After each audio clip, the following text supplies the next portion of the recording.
Episode start होता है तो जब बेंजिया सो रही होती है तो साउंडील आ जाता है उस पर अटैक करने के लिए, मगर अनएक्सपेक्टेडली बिस्तर पर बेंजिया नहीं जुआनी होता है और ये साउंडील को पकड़ने में कामयाब हो जाता है। असल में ये बेंजिया को भनक तक पड़ने नहीं देता। जब वो सो रही होती है तो खामोशी से उसे उठाकर कमरे के बाहर बिठा देता है और साउंडील को पकड़ने के बाद दोबारा उसे बिस्तर पर लेटाकर चला जाता है। साउंडील की सारी पावर खत्म करके उसे समंदर में डाल देता है। फिर दूसरे दिन बेंजिया जुआनी से उसकी फैमिली के बारे में बात करने लगती है, क्योंकि ये देख लेती है कि जुआनी ने हमारी उस टाइम बातें सुन ली थी।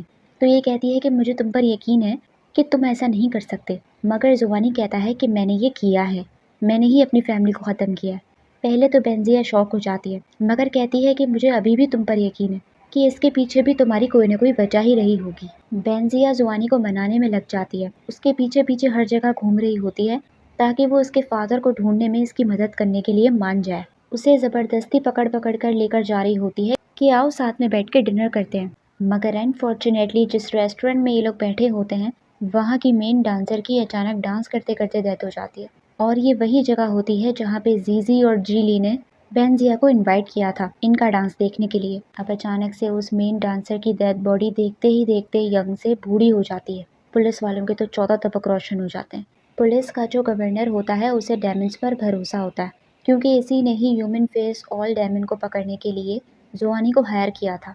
तो इस बार भी ये केस इसे डेमन का ही लग रहा होता है, इसीलिए वो दोबारा से जुआनी को बुलाने लगता है ताकि वो ये केस हैंडल करे। मगर ये हुएंग मना करने लगता है, क्योंकि ना ही इसे डेमन्स पर भरोसा होता और ना ही जुआनी पर। अब बेंजिया जुआनी से नॉन स्टॉप बातें किए जा रही होती है, तुम्हें खाना खाना है, तुम्हें खाना ला के दूँ। वो उसे मनाने का कोई मौका नहीं छोड़ रही होती। वो कहता है कि जब मैं तुमसे पहली बार मिला था तब तुम ऐसी नहीं थी। तो वो कहती है कि तब तुम मेरी हेल्प करने के लिए तड़प रहे थे, अब मैं तुमसे हेल्प मांगने के लिए तड़प रही हूँ। अब गवर्नर ये केस जुआनी को दे देता है। अब जुआनी जब उस मेन डांसर के रूम में जाकर देखता है तो वहाँ पर पेड़ के छिलके पड़े हुए होते हैं। अब जुआनी तो डेमन हंटर होता है, उसने सारे डेमन्स के बारे में पढ़ा होता है कि कौन कौन से किस किस तरीके के डेमन्स होते हैं। तो इसे पता चल जाता है कि इस बार ये मिरर डेमन है। लोग मंतर वंतर पढ़कर उसे बुलाने लगते हैं यंग होने के लालच में, मगर ऐसा कुछ नहीं होता। वो उल्टा उनकी यंगियत छीन लेता है उन्हें ये पेयर्स खिला के। अब जुआनी को उस डेड बॉडी को चेक करना होता है, तो वो चीज़ुई को भेज देता है पुलिस स्टेशन कि तुम जाकर उसकी डेड बॉडी को उठाकर मेरे घर ले आओ, क्योंकि हुएंग जो है वो बॉडी छुपाकर बैठा हुआ होता है ताकि जुआनी उस तक ना पहुँचे। वहाँ बेंजिया को उस मेन डांसर के सामान में वैसा ही शीशा मिल जाता है जिसमें उसका चेहरा नज़र नहीं आ रहा होता। ये शौक हो जाती है कि ऐसा ही शीशा तो मेरे फादर के रूम से मिला था, मगर वो पुलिस वाले इसको उस मिरर को हाथ लगाने नहीं देते। तो ये रात को छुप छुपा के उस शीशे को चुराने के लिए आ जाती है पुलिस स्टेशन। वहाँ पर चीज़ुई भी आया हुआ होता है उस बॉडी को चुराने।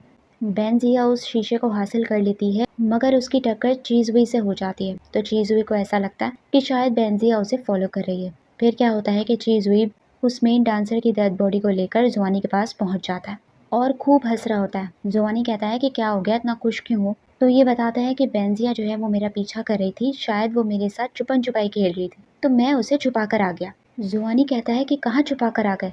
तो चीज़ुई कहता है कि वहीं जहाँ ये डेड बॉडी लेटी थी, इसकी जगह मैं बेंजिया को वहाँ लिटा के आ गया। जुआनी सर पकड़ लेता है कि ये क्या किया तुमने, और फौरन बेंजिया को बचाने के लिए भागता है पुलिस स्टेशन। वहाँ हुएंग अचानक से बॉडी को चेक करने के लिए कांटा छुरी लेकर आ जाता है। बेंजिया की हालत पतली हो रही होती है, मगर अचानक से जुआनी आकर इनका ध्यान भटका देता है और बेंजिया को वहाँ से ले जाता है। बेंजिया बेचारी घबरा जाती है, रो रही होती है, तो ये इसे जैकेट उड़ा देता है। उसे जब सेफली घर लाकर छोड़ता है और उसे आज के लिए जब सॉरी कहने लगता है, तो बेंजिया को इतना गुस्सा आता है कि वो आकर उसे थप्पड़ लगा देती है। वो शौक हो जाता है कि मैंने क्या किया है, और वही थप्पड़ लाकर उस चीज़ुई को लगा देता है, क्योंकि ये रायता तो इसी ने फैलाया था। अब बेंजिया जुआनी को ये मिरर दिखा देती है जो कि इसे उस मेन डांसर के रूम से मिला था। वो कहती है कि ज़रूर दाल में कुछ काला है, तुम मेरे फादर को ढूंढने में मेरी मदद करो। तो जुआनी मान जाता है। बेंजिया कहती है कि मैं अपने फादर को ढूंढने में तुम्हारी मदद करूंगी। वो उसे समझाता भी है कि इस काम में बहुत खतरा है, मगर वो कहती है कि मैं इस खतरे का सामना करूंगी। फिर जुआनी जब उस डेड बॉडी को चेक करता है तो उसके पेट में पेट ही नहीं होता, पेट ही गायब होता है। जुआनी बताता है कि ये मिरर डेमन जो है वो 2 तरह के पेयर्स रखता है, एक चाइल्ड पेयर और एक मम्मी पेयर। चाइल्ड पेयर वो होता है जिसे खाने के बाद आप सिर्फ 7 दिन के लिए यंग और खूबसूरत रह पाते हो, और मम्मी पेयर आपको 1 साल के लिए यंग रखता है। और ये मिरर डेमन इन सब आवाम को चाइल्ड पेयर दे रहा है। जिससे वो सिर्फ 7 दिन के लिए यंग और खूबसूरत रह पाते हैं और उसके बाद वही चाइल्ड पेयर उनके पेट में मम्मी पेयर बन जाता है, उनकी सारी जवानी ले लेता है और उन्हीं के पेट में मम्मी पेयर बन जाता है। और फिर वो मिरर डायमंड उनके पूरे पेट को ही गायब कर देता है और वो मम्मी पेयर ले जाता है। और ऐसा ही होता है, वो मिरर डायमंड उस मम्मी पेयर को लाकर इस झीली को दे रहा होता है, क्योंकि ये इससे बहुत मोहब्बत करता है और इसको हमेशा यंग और खूबसूरत रखने के लिए वो ये सब कर रहा होता है। मगर ये झीली कहीं ना कहीं इससे इरिटेट हो रही होती है और इसे मना कर रही होती है कि साल में एक पेड़ काफ़ी है, तुम 2-3 क्यों ले आते हो, इतने लोगों को क्यों बेवजह ख़त्म कर रहे हो। अब ये लोग जो है वो इस मिरर डायमंड को पकड़ने के लिए पूरा ट्रैप बिछाते हैं। बेंजिया जो है वो मंतर पढ़ने बैठ जाती है। पुलिस वाले डरने लगते हैं कि अगर बेंजिया को कुछ हो गया तो। जुआनी कहता है कि अगर का तो सवाल ही पैदा नहीं होता, मैं बेंजिया को कुछ भी होने नहीं दूंगा। वहाँ मिरर डायमंड बेंजिया के पास आ जाता है। जैसे ही वो आता है, जुआनी फौरन उस पर अटैक कर देता है, पूरे कमरे से शीशे हटा देता है ताकि वो यहाँ से भाग ना पाए। मगर मिरर डायमंड अपने आप को बचाने के लिए पानी में कूद जाता है, क्योंकि पानी भी एक जरिया है जहाँ से वो बचकर भाग सकता है। तो अब उस मिरर डायमंड की हट जाती है कि मैं उस जुआनी को नहीं छोड़ूंगा और उससे बदला लेने के लिए वो बेंजिया को टारगेट करता है। सारे लोगों को वश में करके बेंजिया को पेड़ ऑफर करने लगता है। वो डर जाती है और वहाँ से भागने लगती है, मगर जहाँ भी जाती है हर कोई उसे पेड़ दे रहा होता है। पूरी जगह पर पेड़ ही पेड़ गिरने लगते हैं। इतने में वो मिरर डायमंड इसके पास आकर इसे पेड़ देने लगता है। तो यहाँ पर जो जुआनी ने बेंजिया के हाथ पर प्रोटेक्शन साइन बनाया था वो काम आ जाता है। वो प्रोटेक्शन सील बेंजिया को उससे बचा लेता है। वो बेचारी इतनी डर जाती है, सहम जाती है कि हर जगह जुआनी को ढूंढ रही होती है कि आखिर वो कहाँ चला गया। जैसे ही उसे जुआनी नजर आता है तो उसकी जान में जान आती है और बेहोश होकर गिर जाती है। जुआनी भी परेशान हो जाता है इसके लिए।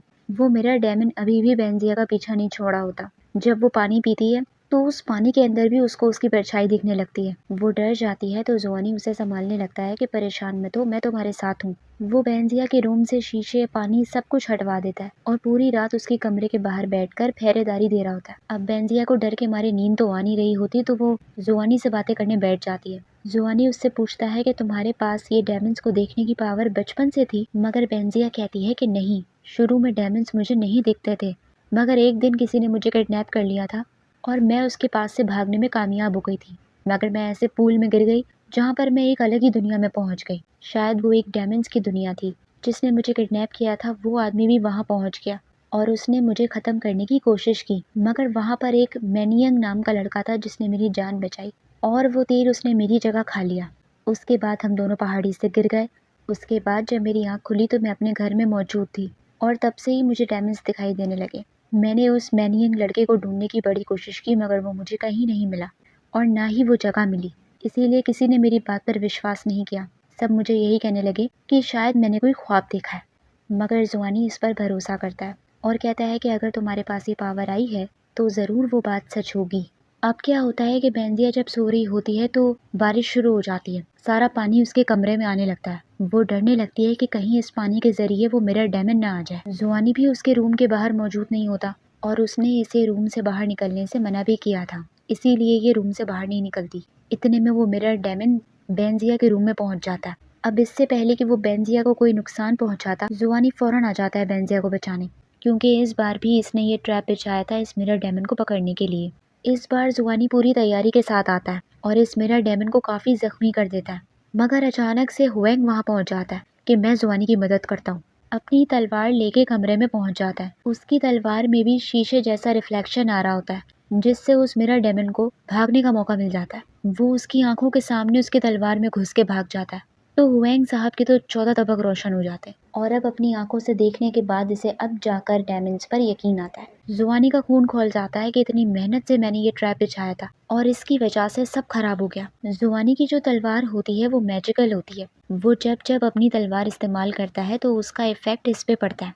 अभी भी उस मिरर डायमंड को पकड़ने के लिए इसने अपनी तलवार का इस्तेमाल किया था, जिसकी वजह से इसे काफ़ी नींद आने लगती है। लेकिन अभी वो मिरर डायमंड पूरी तरह से ख़त्म नहीं हुआ होता। इसे बेंजिया की फिक्र होने लगती है कि अगर मैं सो गया तो 2-3 दिन से पहले मैं उठूंगा नहीं, तो कहीं बेंजिया किसी खतरे में ना आ जाए। तो ये क्या करता है कि बेंजिया का हाथ अपने हाथ से बांध देता है और सो जाता है कि तुम मेरे पास ही रहोगी, यहाँ से जाना मत। बहुत टाइम हो जाता है, बेंजिया को प्यास लगने लगती है कि मैं कब तक यहाँ बैठी रहूंगी, तो वो हाथ खोलने लगती है, मगर वो नींद में भी उसका हाथ नहीं छोड़ा होता, जोर से पकड़ लेता है। इतने में बेंजिया पानी पीने लगती है तो वो हिलने झुलने लगता है, जिसकी वजह से पानी उसके ऊपर गिर जाता है। बेंजिया जैसे ही उसके कपड़े साफ करने लगती है तो ऐसे उसकी बॉडी पर एक निशान नजर आता है, तीर लगने का निशान। ये देखकर बेंजिया शॉक हो जाती है और उसे याद आता है कि जिस मैनियंग ने उसकी जान बचाई थी उसे भी बिल्कुल ऐसे ही तीर लगा था। तो ये सोच में पड़ जाती है कि क्या ये एक कोइंसिडेंस है या मैनियंग ही जुआनी है। और यहीं एपिसोड ख़त्म हो जाता है। तो आप लोग मुझे बताइए, आप लोगों को एपिसोड कैसी लगी। लाइक कीजिए, सब्सक्राइब कीजिए और कमेंट भी कर दीजिए। Thank you so much.